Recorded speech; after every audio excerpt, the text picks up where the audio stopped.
Now, I hope you guys are all having a great day because we are going to be locking in on a 500 no limit session.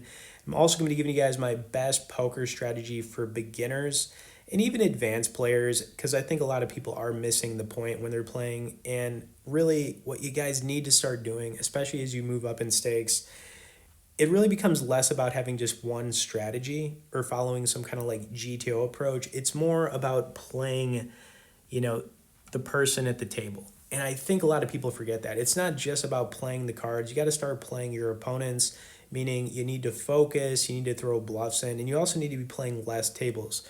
For me personally, like I could play 4 tables of poker at a time, no problem, and do it well. But I think the majority of people out there, 2 tables is going to be the sweet spot. Honestly, I really believe that because you could really focus on those games. You'll be able to pay attention to some of the tendencies of the players at your table, and it takes about 20 to like 30ish minutes to kind of figure out how people are playing. And believe me on that because I play so much, right? I play all the time, consistently for just years, right? And yeah. Also, I want to point out, guys, as we're getting into this one, stick around to the end because we are going to get up to right around like 1200 ish. So we're going to have some big hands coming up. But you could also get on our newsletter now or get in the community, which is great. There's a lot of people in our community right now, and I think it'll help a lot of you out there, especially if you're just not really getting good results or just the consistency part. You know what I'm saying? Plus, just a lot of good stuff. So you can check out the pinned comment section for that. But most importantly, tap the like and let's get right into this, man. All right, so we kind of kick things off here up a little bit, like 65, 500 no limit. People at the table. Let's see how people were doing. Player 3 down a little bit. Player 2 down. Player 5 was doing good. He had a nice little double up at 1100. So he's kind of doing his thing a little bit here, which is nice. And then we're gonna be on our way, right? We're gonna do our thing here. But yeah, I really want you guys to kind of take to heart what I'm saying. It's not just about having like one strategy, or it's good to know strategies. I'm not saying that like you can know GTO, pre-flop ranges, things like that. But it really kind of comes down to outplaying opponents, bluffing, getting a good value sizing in, being unpredictable. And these are all things that take time to get good at. It's not like you could just play for a few months and, be on God mode. It's not like that. A lot of this takes a lot of work. Not everybody is built for it. Some people are. I just have a strong passion for the game. I enjoy playing, and that's why I keep playing, you know? But a lot of this takes time. It truly does. It truly does. And a lot of it's repetition, building some of these habits that you need to get that consistency, and just understand variance.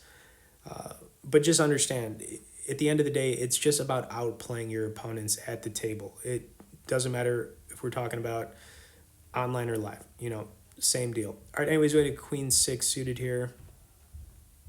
Turn card was a 7. Got a little bit stubborn with this hand, and it was a little bit rough too because we had three pairs, but he put out a decent sizing. I kept him honest. He had the king, and we lost that hand. It is what it is. Kind of grinded our way back up a little bit here, basically up like 50, and then we got pocket 9s. This hand was actually pretty exciting. Check this out. So I am going to open here on the button to 15. Player 5 limped in. Now, when people limp in these hands from early position, you could usually put them on a hand of like mid pocket pairs, suited connectors, those type of hands.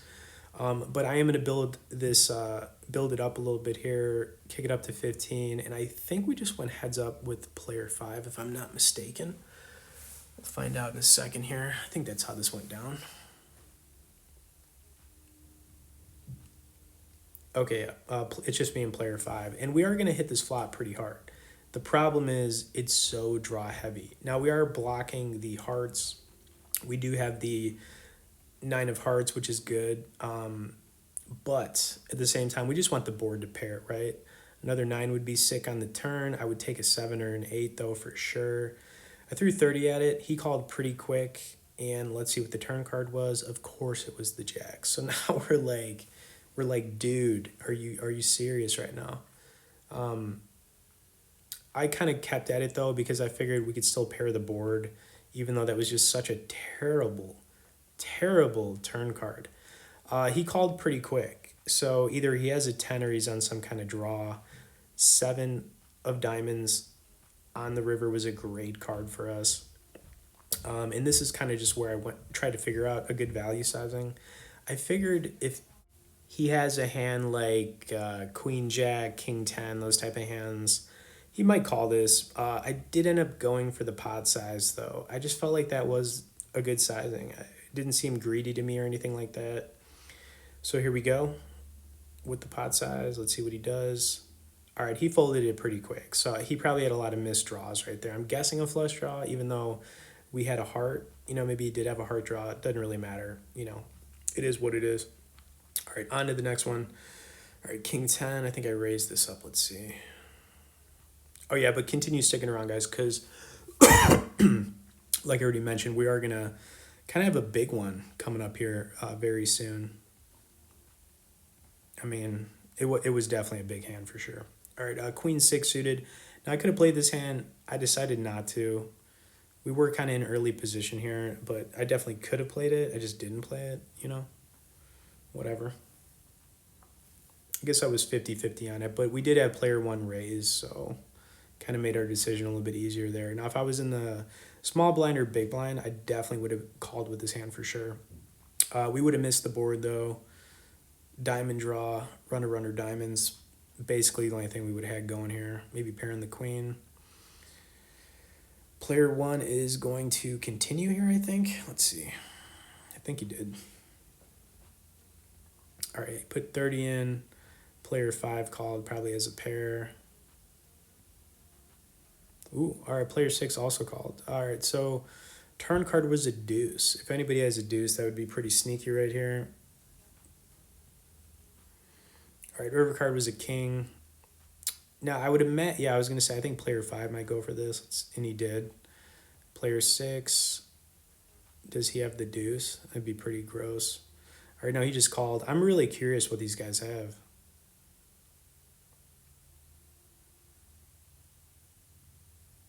All right, player 1 kicked it up to 110. All right, so he's representing a full house here, like 100%. So everybody folded. He might have gone a little bit too high there. Maybe if he would have went to like 75, that might have been good. Now, I limped here with an ace-4 suited. Don't ask me why. I definitely should have opened with this, but I didn't. Couldn't tell you why. Sometimes things just happen, right? Anyways, bad board for us. I was actually okay checking this. He checked it back again. I checked it. I mean, I'm actually thinking this just goes down to showdown here, which it does. And we are going to take this one down with an ace high, which was nice. So, didn't have to really do anything there.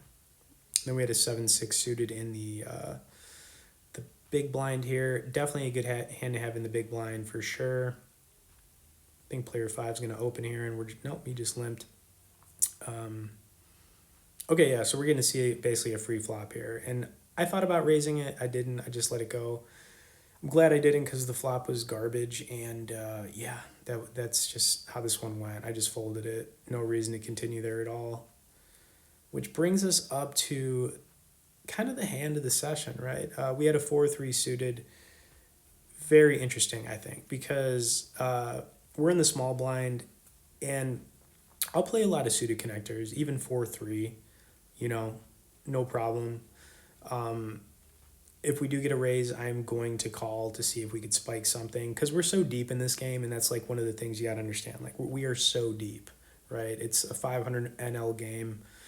We're deep. Player 1, I think, is going to open this to 15, and then I'm just going to call, and I think player 5 called it as well.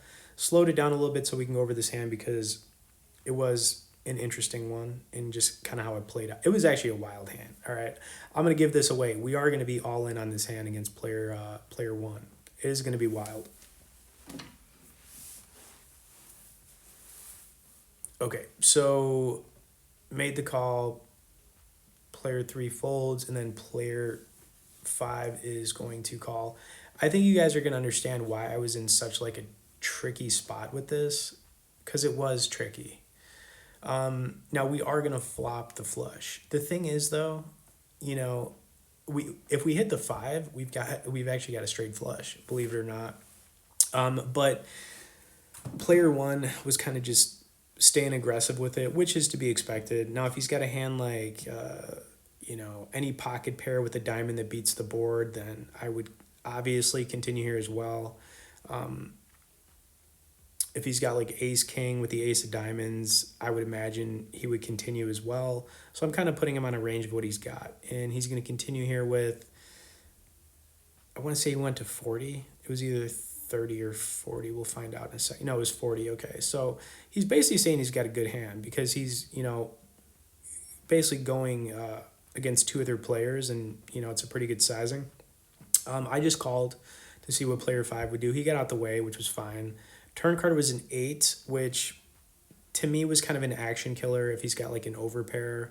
And I would also expect him to still be, I would expect him to possibly check back some of those overpairs if he does have one. You know what I'm saying? Maybe a little bit scared of me having two pair.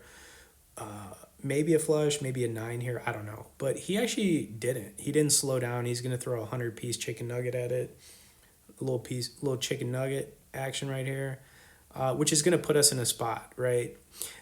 And let's figure this, right? The odds of him having a flush, less likely because we have a flush. So two of the diamond, you know what I'm saying? So we're kind of blocking a lot of flushes. I'm not saying it's not possible. It could definitely still happen, but it's just less likely. You know what I mean?